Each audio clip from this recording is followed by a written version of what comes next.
Hello everyone, स्वागत है आप सभी का आपके अपनी YouTube channel mind lift academy पर। तो अगर आप इंडिया के अंदर किसी भी कॉम्पिटिटिव एग्ज़ाम्स की तैयारी कर रहे हैं तो ये टॉप 40 एमसीक्यू बायोलॉजी के आपके लिए वेरी वेरी हेल्पफुल होने वाले हैं। ठीक है, तो क्लास के एंड तक बने रहिएगा। आप सभी लोगों के लिए ये जो एमसीक्यू हैं वो बहुत ही हेल्पफुल होंगे और ये एमसीक्यू हैं एंडोक्राइन सिस्टम से। ठीक है, तो चलिए टाइम वेस्ट ना करते हुए अपने गोल पर बढ़ते हैं। फर्स्ट क्वेश्चन आपकी स्क्रीन पर दिया गया है, ध्यान से रीड करो। ये बोथ लैंग्वेज में एमसीक्यू है, हिंदी एंड इंग्लिश में, तो कोई प्रॉब्लम क्रिएट नहीं होगी। फर्स्ट क्वेश्चन है, pituitary gland is also known as, यानी पिट्यूटरी ग्लैंड को और किस नाम से जाना जाता है। तो याद रखना, पिट्यूटरी ग्लैंड को हम मास्टर ग्लैंड के नाम से जानते हैं। किस के नाम से? मास्टर ग्लैंड के नाम से। अब बात कहें कि master of the master gland यानी हेड मास्टर किसे कहते हैं, तो याद रखना मास्टर ऑफ मास्टर ग्लैंड, ठीक है, हेड मास्टर किसे कहते हैं? हाइपोथैलेमस को कहते हैं। ठीक है, याद रखना। तो यहाँ पे करेक्ट आंसर है ऑप्शन ए, मास्टर ग्लैंड हम पिट्यूटरी ग्लैंड को कहते हैं। डन, चलिए आगे बढ़ते हैं। क्वेश्चन नंबर है 2, pituitary gland is located in, pituitary ग्रंथि कहाँ स्थित होती है? ठीक है, किस जगह पर लोकेटेड होती है? तो याद रखना, जो पिट्यूटरी ग्लैंड है वो सेला टेरिसिका ऑफ स्पेनॉइड बोन, ठीक है, कहाँ पे होती है? सेला टेरिसिका ऑफ स्पेनॉइड बोन। तो करेक्ट आंसर है ऑप्शन ए। देन चलिए आगे बढ़ते हैं। क्वेश्चन नंबर है 3, how many lobes does pituitary gland have, यहाँ पे पूछा है कि जो पिट्यूटरी ग्लैंड है उसके कितने लोब्स होते हैं। ठीक है बच्चों, तो याद रखना जो पिट्यूटरी ग्लैंड है उसके 3 लोब, ठीक है, 3 लोब्स होते हैं, एंटीरियर, इंटरमीडिएट और पोस्टीरियर। ठीक है, तो करेक्ट आंसर है यहाँ पे बी, 3 लोब्स होते हैं, एंटीरियर, इंटरमीडिएट और पोस्टीरियर। डन, चलिए आगे बढ़ते हैं। अगर फिर भी कोई डाउट रहता है तो कमेंट में पूछ लीजिए। क्वेश्चन नंबर 4 है, anterior pituitary is also called, यहाँ पे पूछा है कि एंटीरियर पिट्यूटरी को और क्या कहते हैं। ठीक है, एंटीरियर पिट्यूटरी को हम एडेनोहाइपोफाइसिस कहते हैं। क्या कहते हैं? एडेनोहाइपोफाइसिस कहते हैं और ये सबसे बड़ा पार्ट होता है। ठीक है, एंटीरियर पिट्यूटरी ग्लैंड का, ठीक है, एंटीरियर पार्ट, पिट्यूटरी ग्लैंड का एंटीरियर पार्ट सबसे बड़ा होता है। ठीक है, ध्यान रखना। तो यहाँ पे करेक्ट आंसर है ऑप्शन वी। क्वेश्चन नंबर है 5, आपकी स्क्रीन पर दिया गया है, बच्चों ध्यान से रीड करो। पोस्टीरियर पिट्यूटरी इज कॉल्ड, हम पोस्टीरियर पिट्यूटरी को और किस नाम से जानते हैं? ठीक है, तो याद रखना पोस्टीरियर पिट्यूटरी को हम न्यूरोहाइपोफाइसिस के नाम से भी जानते हैं। किसके नाम से जानते हैं? न्यूरोहाइपोफाइसिस। तो यहाँ पे करेक्ट आंसर हो जाएगा ऑप्शन वी। डन, चलिए आगे बढ़ते हैं। नेक्स्ट क्वेश्चन पूछा गया है कि which lobe pituitary secrets maximum hormones, यहाँ पे पूछा है कि पिट्यूटरी का कौन सा जो लोब है वो मैक्सिमम हार्मोन सीक्रेट करता है। ठीक है, तो मैंने बताया था कि जो एंटीरियर पिट्यूटरी है वो क्या है? सबसे लॉन्गेस्ट पार्ट है, सबसे बड़ा पार्ट है पिट्यूटरी ग्लैंड का। अब बड़ा पार्ट है पिट्यूटरी ग्लैंड का एंटीरियर, तो ऑब्वियसली सी बात है कि ये हार्मोन भी क्या करेगा? ज़्यादा सीक्रेट करेगा। ठीक है, तो यहाँ पे सबसे ज़्यादा हार्मोन सीक्रेट होते हैं एंटीरियर लोब में। ठीक है, तो यहाँ पे करेक्ट आंसर हो जाएगा ऑप्शन ए। डन, चलिए आगे बढ़ते हैं। क्वेश्चन नंबर है 7, आपकी स्क्रीन पर दिया गया है, तो ध्यान से रीड करो। Which of the following is not secret by anterior pituitary, यहाँ पे पूछा है कि निम्नलिखित में से कौन सा एंटीरियर पिट्यूटरी द्वारा नहीं होता है सीक्रेट। ठीक है, तो याद रखना जो एंटीरियर पिट्यूटरी द्वारा सीक्रेट नहीं होते हैं वो 2 हार्मोन हैं। ठीक है, कौन कौन से हैं? ADH plus oxytocin, ADH plus oxytocin. अब ये दोनों हार्मोन कहाँ से रिलीज होते हैं? अब ये आपके मन में चल रहा होगा, तो याद रखना एडीएच और ऑक्सीटोसिन है। ठीक है, ये कहाँ से रिलीज होते हैं? ये हाइपोथैलेमस से रिलीज होते हैं।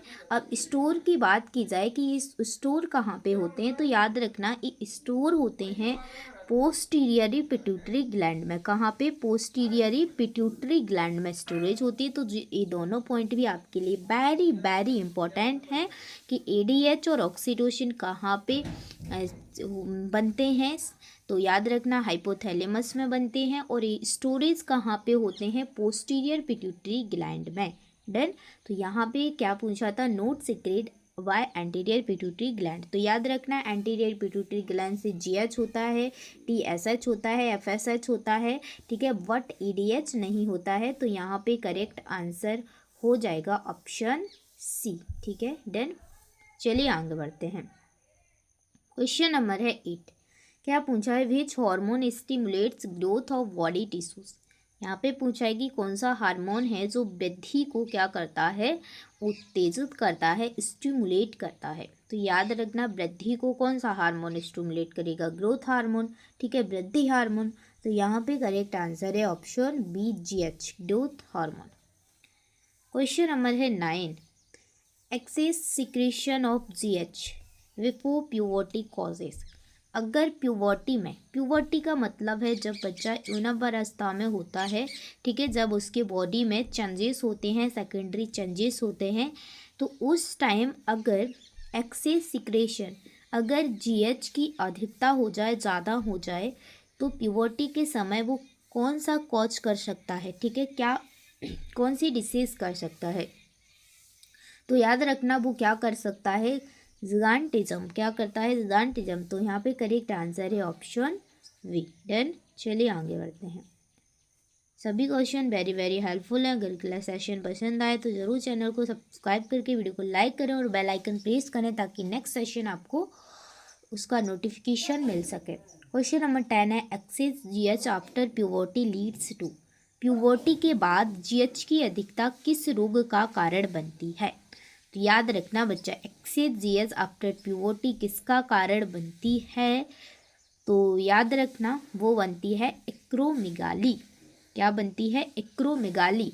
प्यूबर्टी के बाद पूछा है, ठीक है, और यहाँ पे क्या पूछा था, प्यूबर्टी से पहले, ठीक है। तो दोनों ये फैक्ट याद रखना, बाद और पहले। तो यहाँ पे बाद में क्या बनेगा, एक्रोमेगाली, ठीक है। तो करेक्ट आंसर है option B, done. Question number है 11। Deficiency of GH in childhood causes. बचपन में जीएच की कमी किस रोग का कारण बनती है। अगर बचपन में मान लो जीएच की कमी हो जाए तो किस रोग का कारण बनेगी। तो याद रखना वो बनती है ड्वार्फिज्म का कारण। किसका कारण बनती है, ड्वार्फिज्म का, ठीक है। तो यहाँ पे करेक्ट आंसर क्या हो जाएगा बच्चा, ऑप्शन ए, डन। चलिए आगे बढ़ते हैं। फिर भी कोई डाउट होता है आपको कमेंट में बेझिझक पूछिए, मैं उसका जवाब दूंगी। क्वेश्चन नंबर है 12। Which hormone stimulates thyroid gland. यहाँ पे पूछा है कौन सा हार्मोन थायराइड ग्लैंड से स्टिमुलेट होता है। तो ऑब्वियसली सी वाई, थायराइड स्टिमुलेटिंग हार्मोन, टीएसएच, ठीक है। तो करेक्ट आंसर है ऑप्शन वी। काफ़ी सारे क्वेश्चन पूछे जाते हैं एंडोक्राइन ग्लैंड से, ठीक है। तो याद रखना इन सभी क्वेश्चन को। विच hormone stimulates adrenal cortex. Adrenal cortex को उत्तेजित करता है, कौन सा हार्मोन करता है। तो याद रखना एड्रेनल कॉर्टेक्स को कौन सा हार्मोन स्टिमुलेट करेगा, तो वो करता है ACTH, यानी एड्रेनोकॉर्टिकोट्रोपिक हार्मोन। तो करेक्ट आंसर है ऑप्शन ए, डन। चलिए आगे बढ़ते हैं। क्वेश्चन नंबर है next. Which hormone controls milk secretion from mammary glands.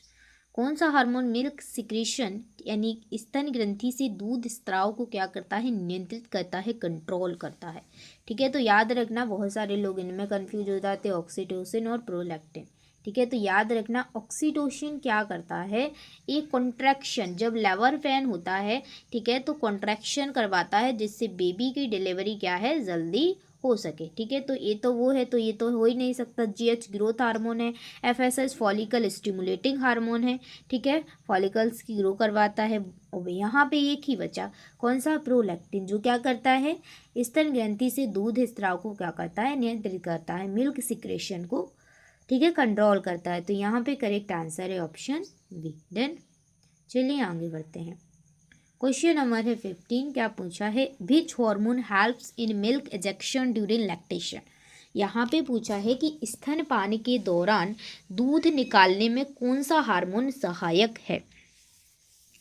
तो कौन सा हार्मोन सहायक है, दूध निकालने के लिए पूछा है, ठीक है, इजेक्शन पूछा है, ठीक है। तो याद रखना वो है ऑक्सीटोसिन, क्योंकि वही तो क्या करेगा, कॉन्ट्रैक्शन करेगा। ठीक है, तभी तो क्या है, मिल्क का इजेक्शन होगा। ठीक है, मिल्क इजेक्शन पूछा है, तो यहाँ पे करेक्ट आंसर होगा मिल्क का इजेक्शन कौन करता है, ऑक्सीटोसिन करता है। कौन करता है, ऑक्सीटोसिन। तो करेक्ट आंसर है ऑप्शन वी। क्वेश्चन नंबर है 16, क्या पूछा है, which hormone stimulates ovum production in females and spermatogenesis in males. कौन सा हार्मोन स्त्रियों में अंडाणु उत्पादन और पुरुषों में शुक्राणु जनन को उत्तेजित करता है, स्टिमुलेट करता है। तो याद रखना बच्चा, वो कौन सा हार्मोन है, वो है FSH, फॉलिकल स्टिमुलेटिंग हार्मोन। ठीक है, तो करेक्ट आंसर है option B. Done. I hope आप सभी लोगों को ये सभी क्वेश्चन अच्छे से क्लियर हो रहे होंगे, और ये सभी question very very very very very helpful हैं, क्योंकि यहाँ से कई सारे एग्ज़ाम्सों में ढेर सारे क्वेश्चन पूछे गए हैं। ठीक है, तो याद करना है सभी क्वेश्चन को। Which hormone is called ovulation hormone. यहाँ पे पूछा है कि ओव्यूलेशन हार्मोन कौन है, ओव्यूलेशन कौन करवाता है। जब एक फीमेल के अंदर ओव्यूलेशन होता है, अंडा ओव्यूलेट होता है, तो कौन सा हार्मोन हेल्प करता है। तो याद रखना वो हार्मोन है LH, जिसे हम क्या कहते हैं, ल्यूटिनाइजिंग हार्मोन। डन। तो यहाँ पे करेक्ट आंसर है ऑप्शन वी। चलिए आगे बढ़ते हैं। क्वेश्चन नंबर है 18, क्या पूछा है, which hormone maintains corpus luteum in female. अब यहाँ पे पूछा है कि कार्पस ल्यूटियम को कौन बनाए रखता है, कौन मेंटेन करता है। तो बच्चा याद रखना, जो कार्पस ल्यूटियम है उसको कौन मेंटेन करता है, उसको करता है LH हार्मोन। कौन करता है बच्चा, LH हार्मोन। तो यहाँ पे जो करेक्ट आंसर होने वाला है वो है LH, luteinizing hormone. Question number 19 है, क्या पूछा है, posterior pituitary storage which hormone. यहाँ पे पूछा है कि पोस्टीरियर पिट्यूटरी कौन से हार्मोन सिक्रीट करता है। तो मैंने ऊपर क्वेश्चन में बताया था, अगर जिसने क्वेश्चन को अच्छे से ध्यान से सुन रहे होंगे उनको पता पड़ गया होगा कि कौन से हैं। मैंने बताया था कि जो ADH है और ऑक्सीटोसिन है, ये कहाँ से सिक्रेट होते हैं, हाइपोथैलेमस से सिक्रेट होते हैं। ठीक है, और ये स्टोर कहाँ पे होते हैं, स्टोर होते हैं पोस्टीरियरी पिट्यूटरी ग्लैंड में। ठीक है, तो यहाँ पे जो करेक्ट आंसर हो जाएगा वो हो जाएगा ऑप्शन वी। डन।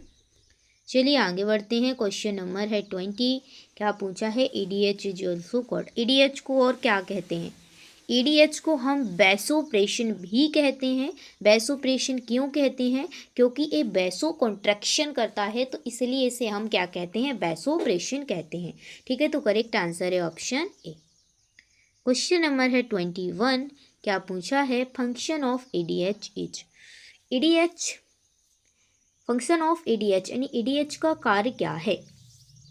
तो याद रखना, ADH का कार्य होता है डिक्रीज यूरिन आउटपुट। क्या होता है, डिक्रीज यूरिन आउटपुट। तो करेक्ट आंसर है ऑप्शन बी, यूरिन आउटपुट को क्या करता है, डिक्रीज करता है, और वाटर रीअब्जॉर्प्शन इन किडनी। ठीक है। देन क्वेश्चन नंबर है 22, deficiency of ADH causes. ADH की कमी किस रोग का कारण बनती है। तो याद रखना, ADH की कमी किस रोग का कारण बनती है, डायबिटीज़ इंसिपिडस का कारण बनती है। याद रखना, डायबिटीज़ मेलाइटिस नहीं। ठीक है, तो ADH किसका कारण बनती है, DI का, डायबिटीज़ इंसिपिडस। तो करेक्ट आंसर है ऑप्शन वी। क्वेश्चन नंबर है 23, क्या पूछा है, which hormone help in urine contraction, uterine contraction during child birth. मैंने क्या बताया था कि लेबर के टाइम जब एक फीमेल की डिलीवरी होती है, लेबर रूम में होती है, तो उसके कॉन्ट्रैक्शन शुरू होते हैं। क्यों शुरू होते हैं, जिससे कि बच्चा क्या है, बर्थ कैनाल वेजाइना के थ्रू जल्दी बाहर आ सके। ठीक है, तो इसके लिए कौन मदद करता है, यूट्राइन कॉन्ट्रैक्शन। तो याद रखना, वो प्यारा प्यारा सा हार्मोन है ऑक्सीटोसिन, जो क्या करता है, यूट्राइन कॉन्ट्रैक्शन करवाता है। तो यहाँ पे करेक्ट आंसर है ऑप्शन बी, ऑक्सीटोसिन। देन चलिए आगे बढ़ते हैं। क्वेश्चन नंबर है 24, विच hormone stimulates pigmentation of skin. यहाँ पे पूछा है कि कौन सा हार्मोन त्वचा के मेलानिन को उत्तेजित करता है, पिगमेंटेशन को उत्तेजित करेगा, स्टिमुलेट करेगा। तो याद रखना, वो है melanocyte stimulating hormone, MSH, melanocyte stimulating hormone. तो यहाँ पे करेक्ट आंसर है ऑप्शन ए। डन। चलिए आगे बढ़ते हैं। अभी तो 25 ही क्वेश्चन हुए, हमें पूरे क्वेश्चन कितने करना है, 40 करना है, ठीक है। और ये सभी very very very most important question है। एंडोक्राइन सिस्टम से ना, ग्लैंड से, हार्मोन से काफ़ी सारे क्वेश्चन पूछे जाते हैं, ठीक है। क्वेश्चन नंबर 25 है, which lobe of pituitary secrete MSH। Pituitary के कौन सी लोब MS को सीक्रेट करती है, तो याद रखना वो कौन सा करता है, जो इंटरमीडिएट लोब होता है वो सीक्रेट करता है। तो करेक्ट आंसर है ऑप्शन सी। डन। चलिए आगे बढ़ते हैं। और आपको जिस टॉपिक से, ठीक है, क्वेश्चन चाहिए हो वो मेरे को बता देना, मैं उन टॉपिक से आपको कवर करवा दूंगी। लेकिन मैं अभी टॉपिक वाइज ही कवर करवा रही हूँ ना। तो एक ख़त्म हो गया, एंडोक्राइन अभी पूरा ख़त्म नहीं हुआ, एक ख़त्म हो गए, ठीक है। फिर मैं दूसरा सिस्टम स्टार्ट करूँगी। क्वेश्चन नंबर 26 है, hyposecretion of TSH causes. TSH की कमी किस रोग का कारण बनती है। अगर TSH की कमी हो जाती है तो आपको ठीक है, क्या हो जाएगा, हाइपोथायरॉयडिज्म हो जाएगा, ठीक है। तो यहाँ पे करेक्ट आंसर है ऑप्शन ए। क्वेश्चन नंबर है 27, hyper secretion of TSH causes. अगर मान लीजिए कि TSH का हाइपर सिक्रेशन हो जाता है, थायराइड स्टिमुलेटिंग हार्मोन का, तो आपको ऑब्वियसली सी बात है कि ग्वाइटर हो जाएगा, गहंगा, या जिसे हम बोलते हैं गहंगा या ग्वाइटर, ठीक है। तो यहाँ पे हो जाएगा आपको हाइपर थायरॉयडिज्म, हाइपर हो जाएगा। करेक्ट आंसर है ऑप्शन ए। क्वेश्चन नंबर है 28, hyposecretion of ACTH leads to. यहाँ पे पूछा है कि ACTH की कमी किस रोग का कारण बनती है। तो याद रखना बच्चे, अगर आपको ACTH की कमी हो जाती है तो आपको एडिसन्स डिसीज हो जाएगी। कौन सी, एडिसन्स डिसीज। तो करेक्ट आंसर है option A. Then question number है 29, ध्यान से रीड करो, hyper secretion of ACTH leads to. अगर ACTH का हाइपर सिक्रेशन हो जाए, ज़्यादा हो जाए, इंक्रीज हो जाए, तो याद रखना उससे आपको कौन सा रोग हो जाएगा, कोजिंग रोग, ठीक है, कोजिंग सिंड्रोम। तो करेक्ट आंसर है ऑप्शन ए, आपको हो जाएगा CS, Cushing syndrome. Then question number है 30, क्या पूछा है, hyposecretion of LH FSH in females causes. अगर फीमेल के अंदर FSH एंड LH हार्मोन क्या हो जाता है, डिक्रीज हो जाता है, कमी हो जाती है, तो फीमेल को क्या प्रॉब्लम फेस करना पड़ेगी। तो अगर फीमेल के अंदर FSH एंड LH हार्मोन का जो लेवल है वो डिक्रीज हो जाता है, तो एक तो फीमेल इनफर्टिलिटी की कंडीशन में जा सकती है, ठीक है, बांझपन। और दूसरा इरेगुलर मेंस्ट्रुअल साइकिल, जो उसके पीरियड्स हैं वो क्या है, इरेगुलर हो जाएंगे। कभी 2 महीने में आ गए, तो कभी 3 महीने में आ रहा है, और कभी 15 दिन में ही आ रहा है, और कभी मान लो 7-8 दिन चल रहे। तो मतलब इरेगुलर होना, ठीक है, किसी भी टाइप के इरेगुलर हो सकते हैं। देन तो करेक्ट आंसर हो जाएगा ऑप्शन ए। क्वेश्चन नंबर है 31, hyposecretion of LH FSH in males. अब पूछा है कि अगर हाइपोसिक्रेशन यानी डिक्रीज LH एंड FSH किस में हो जाए, मेल में, तो क्या कॉज करेगा, ये किसकी कमी हो जाएगी। तो याद रखना जो मेल है उनके अंदर भी इनफर्टिलिटी की कंडीशन देखने को मिलेगी, और डिक्रीज टेस्टोस्टेरोन, जो टेस्टोस्टेरोन है वो क्या हो जाएंगे, डिक्रीज हो जाएगा, ठीक है। तो करेक्ट आंसर हो जाएगा ऑप्शन ए। डन। चलिए आगे बढ़ते हैं। क्वेश्चन नंबर है 32, क्या पूछा है, hyper secretion of prolactin causes. अगर प्रोलैक्टिन का जो सिक्रेशन है वो इंक्रीज हो जाता है, लेवल ज़्यादा हो जाता है, तो क्या होगा, किस रोग का कारण बन सकता है। तो याद रखना, अगर हाइपर सिक्रेशन प्रोलैक्टिन हो जाता है तो आपको गैलेक्टोरिया एंड इनफर्टिलिटी देखने को मिलेगी, गैलेक्टोरिया और इनफर्टिलिटी देखने को मिलेगी। तो करेक्ट आंसर है ऑप्शन ए। क्वेश्चन नंबर है 33, क्या पूछा है, hyposecretion of prolactin after delivery causes. Delivery के बाद प्रोलैक्टिन की कमी किसका कारण बनती है। तो याद रखना, डिलीवरी के बाद प्रोलैक्टिन की कमी किसका कारण बनेगी। तो याद रखना, फेलियर ऑफ लैक्टेशन, किसका बनेगी, फेलियर ऑफ लैक्टेशन। तो यहाँ पे करेक्ट आंसर है ऑप्शन ए। शोर आ रहा हो तो उसके लिए सॉरी दिल से, क्योंकि आवाज़ हो रहा है घर पे कुछ, तो ठीक है, तो सॉरी उसके लिए, कुछ शोर आ रहा हो तो मैनेज कर लेना, ठीक है। चलिए आगे बढ़ते हैं। क्वेश्चन नंबर है 34, क्या पूछा है, ध्यान से रीड करो। क्वेश्चन नंबर 34 है, ध्यान से रीड करो। Which hormone of pituitary maintains water electrolyte imbalance. तो क्या पूछा है कि पिट्यूटरी का कौन सा हार्मोन जल इलेक्ट्रोलाइट संतुलन बनाए रखता है। तो याद रखना कौन सा हार्मोन है, वो है एडीएच हार्मोन, जो क्या करता है, पिट्यूटरी ग्लैंड का जो एडीएच हार्मोन है, ठीक है, वो क्या करता है, जल इलेक्ट्रोलाइट संतुलन को क्या रखता है, बनाए रखता है। ठीक है, ये हार्मोन सीक्रेट भले ही पिट्यूटरी से नहीं होता, लेकिन स्टोरेज तो होता है ना पिट्यूटरी ग्लैंड में। ठीक है, तो इसलिए इसे पिट्यूटरी हार्मोन भी कहते हैं। तो यहाँ पे करेक्ट आंसर है ऑप्शन बी। क्वेश्चन नंबर है 35, ध्यान से रीड करो। Deficiency of ADH causes which clinical condition. ADH की कमी से कौन सी रोग अवस्था होती है। अगर एडीएच की कमी हो जाती है तो क्या देखने को मिलेगा आपको। तो याद रखना, आपको अगर एडीएच की कमी हो जाती है तो आपको पॉलीयूरिया और पॉलीडिप्सिया देखने को मिलेगा। ठीक है, ठीक है, तो एक्सेसिव यूरिन आपको ज़्यादा क्या आएगी, यूरिन आएगी। ठीक है, और पॉलीडिप्सिया हो जाएगा। देन और ज़्यादा क्या लगेगी, आपको प्यास लगेगी। ठीक है, तो यहाँ पे करेक्ट आंसर हो जाएगा ऑप्शन ए। ठीक है, एडीएच की कमी से आपको ए देखने को मिलेगा। चलिए आगे बढ़ते हैं। क्वेश्चन नंबर है 36, क्या पूछा है, hyper secretion of ADH causes. अगर एडीएच का मान लीजिए ज़्यादा सिक्रेशन हो जाता है, ठीक है, तो क्या होगा। ठीक है, याद रखना, अगर एडीएच का ज़्यादा सिक्रेशन हो जाएगा तो आपको देखने को मिलेगा SIADH यानी syndrome of inappropriate ADH secretion. ठीक है, तो यहाँ पे करेक्ट आंसर है ऑप्शन ए, आपको SIADH देखने को मिलेगा। डन। क्वेश्चन नंबर है 37, which pituitary disorder is associated with delayed puberty. यहाँ पे पूछा है कि कौन सा पिट्यूटरी विकार देरी से यौनारंभ से जुड़ा है। तो याद रखना, कौन सा जो पिट्यूटरी विकार है जो देरी से, ठीक है, प्यूबर्टी से जुड़ा है, तो वो है हाइपोगोनेडिज्म। ठीक है, हाइपोगोनेडिज्म, तो करेक्ट आंसर है ऑप्शन ए। डन। चलिए आगे बढ़ते हैं।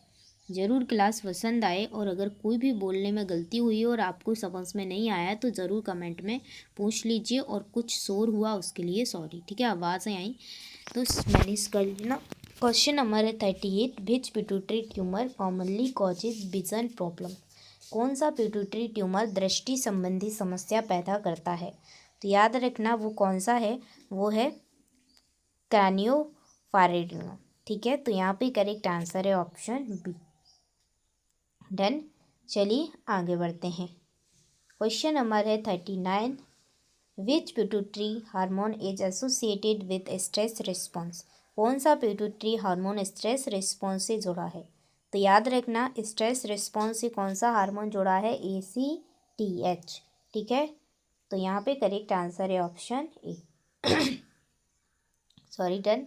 चलिए आगे बढ़ते हैं। आज की क्लास का लास्ट क्वेश्चन है। हमारा टारगेट था 40 क्वेश्चन करने का, टॉप तो हो चुके हैं, और इसका जवाब आपको कमेंट बॉक्स में बताना है। Which hormone is called anti ageing hormone. Anti ageing hormone क्या कहलाता है, कौन सा हार्मोन एंटी एजिंग हार्मोन है। तो जल्दी से जाइए और कमेंट में छाप दीजिए, और आपको आज की क्लास कैसी लगी है ज़रूर बताइए। अगर बोलने में कोई गलती हुई हो और आपको लगा है कि हाँ ये गलती है, तो ज़रूर कमेंट में बताइए। वैसे मेरे हिसाब से कोई गलती नहीं हुई है, फिर भी अगर आपको डाउट है तो पूछ लीजिए। So thank you for this watching video, and don't forget like share and subscribe. Bye bye, take care, पढ़ते रहिए, हमेशा मुस्कुराते रहिए। किसी ने बड़े कमाल की बात कही है कि रख हौसला वो मंजर भी आएगा, प्यासे के पास चलकर खुद ब खुद समंदर भी आएगा। यूं थक कर ना बैठ मंजिल के मुसाफिर, मंजिल भी मिलेगी और मिलने का मज़ा भी आएगा। ठीक है, तो बस आपको क्या करना है, पढ़ते रहना है, अपने दिल से मेहनत करना है। दुनिया है, दुनिया बोलेगी, आपको सुनना पड़ेगा, सहन करना पड़ेगा, और वही दुनिया जब आप सक्सेसफुल इंसान बन जाओगे तो आपके सामने खड़ी होगी। इसलिए दुनिया की मत सुनो, खुद की सुनो। दुनिया वाले सिर्फ टांग अड़ाएंगे, आप क्यों जो करेंगे, आप कुछ नया काम करेंगे, कोई भी काम करेंगे, दुनिया आपको रोकेगी, और आपको इसी टाइम रुकना नहीं है, अपने गोल पर ध्यान देके आगे बढ़ना है। ठीक है। Love you all. पढ़ते रहिए, मुस्कुराते रहिए। अगर आपको कोई स्पेसिफिक टॉपिक से एमसीक्यू चाहिए साइंस के अंदर तो कमेंट कीजिए, मैं उसके एमसीक्यू आपको धमाकेदार लेके आऊँगी। तो पढ़ते रहिए, हमेशा पढ़ते रहिए, कुछ नया सीखते रहिए। Done. Bye bye, take care, love you all.